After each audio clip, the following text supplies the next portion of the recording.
नमस्कार, स्वागत है आप सभी का मेरे चैनल पर।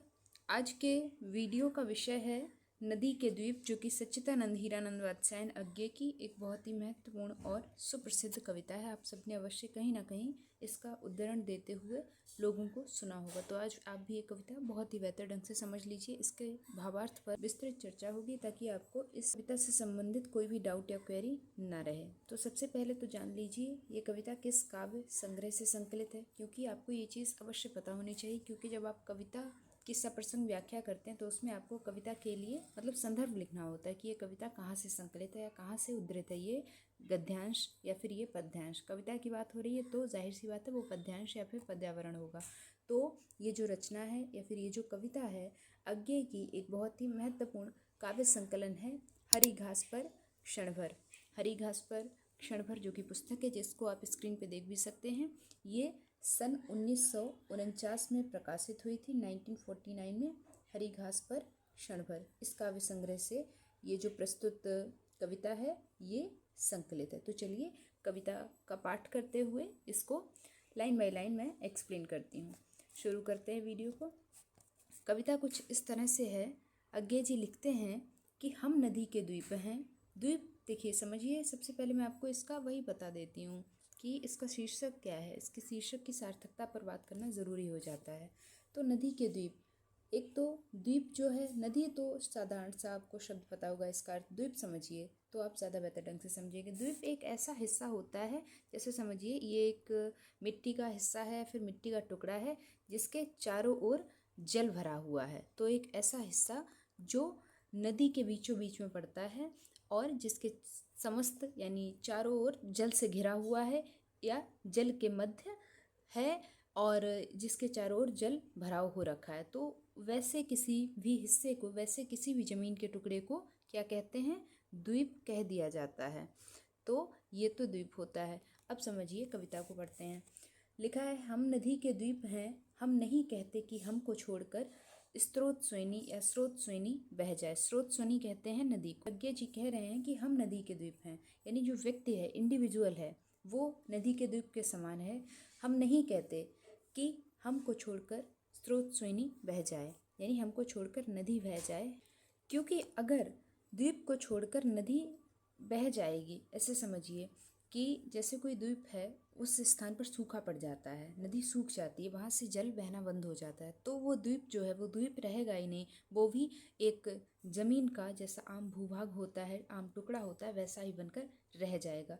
तो कहीं ना कहीं नदी जो है वो माँ के समान अस्तित्व दे रही है, जन्म देती है द्वीप को। समझिए आप इस चीज़ को। अगली पंक्ति में ये बात ज़्यादा क्लियर होगी कि वह हमें आकार देती है, गढ़ती है, यानी कि द्वीप बनाती है। हमारे द्वीप होने का अस्तित्व नदी से ही तो है, तो वही हमें आकार देती है, वही हमें जन्म देती है। हमारे कोण, गलियां, अंतरीप, उभार, सैकात, कुल सब कुछ जो है नदी के कारण ही है। हमारे जो कोण हैं, यानी कहाँ से नदी को मुड़ना है, और इसी के चलते कहीं ना कहीं हमारा जो आकार है वो बन पाता है। तो हमें आकार देने का कार्य, हमें अस्तित्व देने का कार्य नदी ही करती है, इसीलिए वो हमारी माँ के स्तर पर पहुँच जाती है। आगे बढ़ूँ तो आगे लिखते हैं अज्ञे जी कि सब गोलाइयाँ उसकी गढ़ी हैं, यानी द्वीप जो है अगर गोल है कहीं पे या फिर कहीं पे किसी भी आकार का, किसी भी आकार में है या कोई भी आकार द्वीप ने लिया है, तो वो स्वयं से नहीं लिया है उसने। नदी के जो जल प्रवाह के चलते, जल जिस गति से प्रवाहित होगा उसी के आधार पर जो द्वीप का आकार है वो बनता बिगड़ता रहेगा। तो ये जो सारी गोलाइयाँ हैं, ये सारे कोण हैं, वो नदी के ही गढ़े हुए हैं। माँ है वह, नदी को क्या कहा है? माँ है वह, है इसी से हम बने। तो उसी के चलते हम बने। मैंने भी बताया ना कि अगर नदी उस स्थान से बहना ही बंद कर देगी, वो अपना रास्ता कहीं और से बना लेगी, तो जो द्वीप है वो आम भूभाग बनकर ही रह जाएगा। आगे बढ़ूँ तो आगे लिखते हैं अज्ञे जी कि किंतु हम हैं द्वीप, हम धारा नहीं हैं, स्थिर समर्पण है हमारा, हम सदा से द्वीप हैं, यानी हम हमेशा से द्वीप हैं, स्रोत स्वैनी के यानी नदी के, किंतु हम बहते नहीं हैं क्योंकि बहना रेत होना है। समझिए, आपको मैं एक उदाहरण देती हूँ कि जो व्यक्ति है इस समाज में, हर एक व्यक्ति, भले ही वो अपंग भी है या फिर किसी भी मतलब अमीर है गरीब है किसी भी वर्ण का है, मैंने हर स्तर पर आपको बताया। कोई भी मतलब जाहिर सी बात है हर इंसान समान स्तर पर नहीं है इस देश में, इस विश्व में, इस ब्रह्मांड में। तो हर इंसान अपने अपने स्तर से जितना उसका मतलब स्तर है, जितनी उसकी श्रद्धा है, वो समाज को समर्पित कुछ ना कुछ अवश्य करता है। तो दीप जो है वो स्थिर है, उसका स्थिर होना ही उसका समर्पण है। समझिए आप, ऐसा नहीं है कि उसकी भी इच्छा है बहने की, लेकिन अगर वो बहेगा तो रहेगा ही नहीं। आगे ये पंक्ति आएगी कि किंतु हम बहते नहीं हैं क्योंकि बहना रेत होना है। दीप के लिए तो बहना रेत हो जाना ही है ना। हर इंसान का अपना व्यक्तित्व होता है, हर इंसान की अपनी विशेषताएं होती हैं। वैसे ही जितने भी प्राकृतिक जो नलकूप आदि हैं या फिर तालाब हैं, समुद्र हैं, जितने भी प्राकृतिक संसाधन हैं वो सब अपनी अलग अलग विशेषताएं लिए हुए हैं। तो वैसे ही नदी का कार्य बहना है, जल का कार्य है प्रवाह होना, प्रवाहित होना निरंतर। अगर जल ठहर जाएगा, जल में अगर स्थिरता का गुण आ जाएगा तो वो जल सड़ जाएगा, उसमें बदबू आने लगेगी, गंध आने लगी। ये चीज़ आपने अवश्य नोटिस की होगी कि ठहरे हुए जल में अक्सर बदबू आती है, गंध आती रहती है। जल जब प्रवाहित होता रहता है तो वही उसका गुण है, वही उसको शुद्ध बनाता है, वही उसको चलायमान बनाता है। समझिए आप इसको। तो स्थिर होना, स्थिरता का गुण दीप का है, जो उसे ठहराव उसके भीतर बना हुआ है, जिसके चलते वो वहाँ पर ठहरा हुआ है। वो उसका मतलब द्वीप होना उसका तभी संभव है जब वो स्थिर बना रहेगा। अगर वो बह जाएगा तो वो रेत हो जाएगा। मिट्टी के कण बह बह कर जल के साथ में निकल जाएंगे तो वो रेत हो जाएंगे, उनका कोई अस्तित्व तो नहीं रह जाएगा। तो दीप का भी अपना कुछ अस्तित्व। ऐसे ही समझिए व्यक्ति जो है समाज का, भले ही गरीब तबके का है या फिर उच्च वर्ग के तबके का है या फिर अमीर तबके का है, सबका अपना अपना कुछ समर्पण है, कुछ सहयोग है इस समाज के लिए। तो ये आप नहीं कह सकते कि कोई गरीब तबके का व्यक्ति है उसका कोई सहयोग ही नहीं है इस समाज में। अगला पैराग्राफ है कि हम बहेंगे तो रहेंगे ही नहीं। ये मैंने भी आपको बताया था, क्यों नहीं रहेंगे, क्योंकि रेत के समान बहकर निकल जाएंगे, उनका कोई अस्तित्व ही नहीं बचेगा, वो विलीन हो जाएंगे उस जल के भीतर ही। पैर उखड़ेंगे यानी मिट्टी जो है वो उखड़ आएगी, प्लवन होगा, जाहिर सी बात है प्रवाहित होंगे जल के साथ में, जो मिट्टी के कण हैं वो ढहेंगे, सहेंगे और बह जाएंगे। इसीलिए कहा है कि हम बहेंगे तो रहेंगे ही नहीं। यानी व्यक्ति जो जिस अवस्था में है, जैसा उसका जन्म हुआ है, जो उसे अस्तित्व मिला है, जो उसे गुण मिले हैं, तो जो उसका स्वभाव है वो उसी को अपनाकर उसे प्रसन्न रहना चाहिए। समझिए कितना गहरा संदेश दे रहे हैं। अक्सर ऐसा होता है कोई व्यक्ति फॉर एग्जाम्पल हैंडीकैप है तो वो खुद को कमतर न समझे। ये कविता ये संदेश दे रही है कि उसका जो व्यक्तित्व है वो उसको बाकियों से अलग बनाता है। उसके भीतर ज़रूर ऐसी कोई प्रतिभा होगी जो उसको बाकियों से अलग बनाएगी, तो वो खुद को किसी भी स्तर पर कमतर न समझे। उसका वैसा होना ही उसका अस्तित्व है, उसकी पहचान है। वो उसको ही बहुत ही बेहतर ढंग से संजो कर रख सकता है या फिर बहुत ही बेहतर ढंग से जीवन में आगे जा सकता है।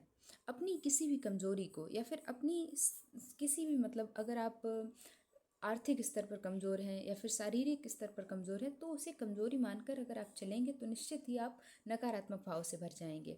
अगर आप उसको भूलकर एक नए पथ की ओर अग्रसर रहते हैं, सदैव सकारात्मक भाव का संचार आपके मन में होता रहता है, तो निश्चित तौर पर आप बहुत आगे जाते हैं भविष्य में। आगे समझिए। और फिर हम चूर्ण होकर यानी हमारा तो कह लीजिए कि पाउडर बन जाएगा, हम तो मिट्टी में ही मिलकर रह जाएंगे।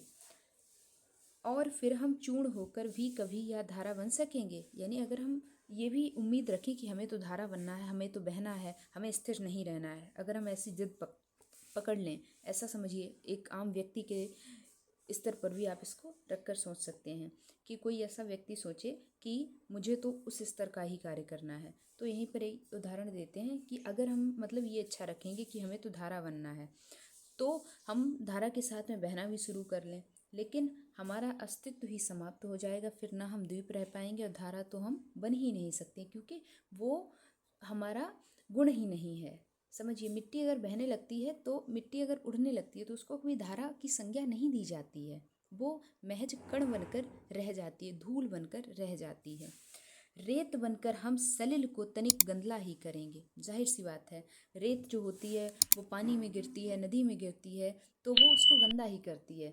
रेत से मतलब रेत अगर पानी में हो, मिट्टी पानी में हो, बालू पानी में हो तो उसको पीना कोई पसंद नहीं करता। तो इसीलिए देखिए कितनी गहरी बात कही गई है कि हम रेत बन भी जाएंगे, यानी उड़ने भी लगेंगे, इधर से उधर एक स्थान से दूसरे स्थान पर हमारा स्थानांतरण भी हो जाएगा, फिर भी हम करेंगे क्या? हम इस पानी को गंदा ही तो करेंगे। तो कहीं ना कहीं हम किसी का नुकसान ही तो करेंगे अपने स्वार्थ के लिए। तो यहाँ पर जो स्वावलंबी व्यक्तित्व वाले व्यक्ति होते हैं, स्वार्थी व्यक्ति होते हैं, उनकी तरफ ये पंक्तियाँ इंगित की जा रही हैं। आगे लिखा है अनुपयोगी ही बनाएंगे द्वीप हैं हम, यानी उस जल को हम गंदा करेंगे और उसे अनुपयोगी ही बनाएंगे, वो पीने योग्य नहीं बचेगा। तो द्वीप होना भी कुछ गलत नहीं है, स्थिर होना भी कहीं ना कहीं हमारा समर्पण है इस प्रकृति के प्रति। तो जैसा जो व्यक्ति है, जो उसका गुण है, वो उसमें प्रसन्न रहे, यही कहीं ना कहीं इस कविता से संदेश देने का कार्य कर रहे हैं सच्चिदानंद हीरानंद वात्स्यायन अज्ञे। आगे बढ़ूँ तो आगे लिखा है कि यह नहीं है शाप। शाप यानी कि द्वीप होना शाप थोड़ी ना है, कोई गलत बात थोड़ी ना है, यह अपनी नियति है। समझिए, कोई व्यक्ति अगर अमीर है, कोई व्यक्ति गरीब है, तो गरीब होना शाप नहीं उसको समझना चाहिए, यह उसकी अपनी नियति है। कोई व्यक्ति मतलब चल फिर नहीं सकता है, कुछ अपाहिज है, या फिर वो ठीक ठाक मतलब जन्मा था लेकिन फिर भविष्य में कुछ ऐसी उसके साथ दुर्घटना घटी जिसके चलते वो कहीं ना कहीं कोई अपने शरीर का अंग खो बैठा, तो वो उसको शाप मानकर न चले। यह उसकी मतलब शाप मानकर चलेगा तो जाहिर सी बात है उसे लगेगा कि वो बाकियों से कमतर है और वो उसके भीतर नकारात्मक भाव संचरित होगा, जिसके चलते वो भविष्य में कुछ बेहतर नहीं कर पाएगा, वो उसके अपने लिए ही शाप बनकर रह जाएगा। तो उसको शाप मानने के बजाय, उसको अपनी कमजोरी मानने के बजाय, जो स्किल्स हैं व्यक्ति सीख सकता है, कौशल अपने भीतर भर सकता है, सीख सकता है, उससे वो बहुत कुछ समाज को अभी भी देने योग्य है। तो यही है कि यह नहीं है शाप, यानी द्वीप होना शाप नहीं है, यह अपनी नियति है, यह अपना स्वभाव है, यह भी अपना एक गुण है, इसका भी बहुत कुछ योगदान दिया जा सकता है। हम नदी के पुत्र हैं, बैठे नदी की क्रोड में। क्रोड यानी कि मध्य में, हम नदी के बैठे हुए हैं और नदी हमारी माँ है और हम नदी के पुत्र हैं। तो नदी को माँ की संज्ञा तो दी ही थी ऊपर, क्योंकि वो आकार देती है, गढ़ती है नदी को। आगे बढ़ूँ तो लिखा है वह बृहद भूखंड से हमको मिलाती है और वह भूखंड अपना पितर है। नदी को माँ की संज्ञा दी है और जो भूखंड है यानी जिससे टूटकर ये द्वीप द्वीप बना है, वो उसका पितर है, उसके पूर्वज हैं, यानी वो जो वाकई की धरा है वो उसके पूर्वज हैं। आगे लिखा है नदी तुम बहती चलो, भूखंड से जो दाय हमको मिला है मिलता रहे, यानी जो उससे सहयोग मिला है, जो उससे अस्तित्व मिला है, जो वहाँ से पहचान मिली है, जो जन्म मिला है। जाहिर सी बात है कोई जो मिट्टी का टुकड़ा या फिर भूमि का टुकड़ा, वो द्वीप कब बनता है? जब वो अपने मतलब बड़े भूभाग से कटकर जल के भीतर आ जाता है, तभी तो वो द्वीप कहलाता है ना। तो इसीलिए द्वीप कहता है, या फिर अज्ञे जी कहते हैं कि भूखंड से जो दाय हमको मिला मिलता रहे, सदैव मिलता रहे। मांझती संस्कार देती चलो, यदि ऐसा कभी हो, क्या कभी हो, तुम्हारे आह्लाद से या दूसरों के किसी स्वैराचार से, अतिचार से, यहाँ पर दूसरों से पता है किसकी ओर संकेत किया गया है? मनुष्य की ओर संकेत किया गया है, जो कहीं ना कहीं हर स्थिति में प्रकृति को ह्रास ही पहुंचाता है अपने स्वार्थ के लिए, स्वार्थ सिद्धि के लिए। समझिए तो किस ओर संकेत किया गया है? एक जो जो पर्यावरण दूषित करने की समस्या बनी हुई है, जिसके चलते न जाने कितना प्रदूषण फैल रहा है, प्रदूषण की समस्या है, कहीं ना कहीं उस ओर भी ये कविता संकेत दे रही है। यानी इसका उद्देश्य देखिए कितना बृहत है। एक ओर तो ये व्यक्ति के भीतर सकारात्मक भाव को संचारित करती है, दूसरी ओर जो पर्यावरण समस्या है, प्रदूषण की समस्या है, उसकी ओर भी संकेत कर रही है। लिखा है तुम बढ़ो प्लावन तुम्हारा घर घराता उठे, यह स्रोत सोइनी ही कर्मनाश कीर्तिनाशा घोर, काल प्रवाहिनी बन जाए तो हमें स्वीकार है वह भी, उसी में रेत होकर फिर छनेंगे हम, जमेंगे हम, कहीं फिर पैर टेकेंगे। समझिए, अगर अक्सर ऐसा होता है प्रकृति के साथ छेड़छाड़ करता है मनुष्य, छेड़छाड़ करता है जब प्रकृति के साथ मनुष्य, तो उसका खामियाजा भी मनुष्य को भुगतना पड़ता है।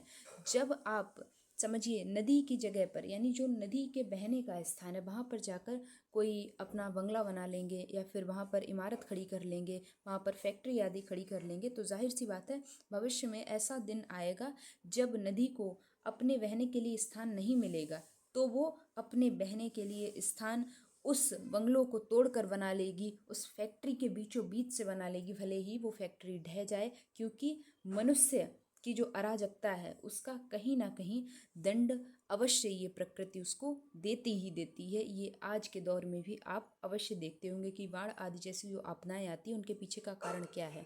नदी कभी मनुष्य की जगह में आकर नहीं बहती है, वो अपनी जगह से बह रही होती, मनुष्य जाकर उसकी जगह को कब्जा करने की, हथियाने की कोशिश करता है, जिसका खामियाजा उसको भुगतना पड़ता है। तो इसीलिए कर्मनाशा भी है नदी, और वहीं कीर्तिनाशा भी है। अगर ऐसी भी कभी स्थिति बने, यानी नदी को बहुत तेज प्रवाह के साथ बहना पड़े, तो जाहिर सी बात है जो मिट्टी है वो कटकर उसके साथ में रेत बनकर बह के चली जाती है, तो जो द्वीप आदि है उसका भी अस्तित्व मिट जाता है। लेकिन द्वीप जो है अपनी इस स्थिति को भी पूर्ण रूप से पूरी श्रद्धा से स्वीकार करने के लिए तैयार है कि काल प्रवाहिनी बन जाए तो हमें स्वीकार वह भी है, उसी में रेत होकर।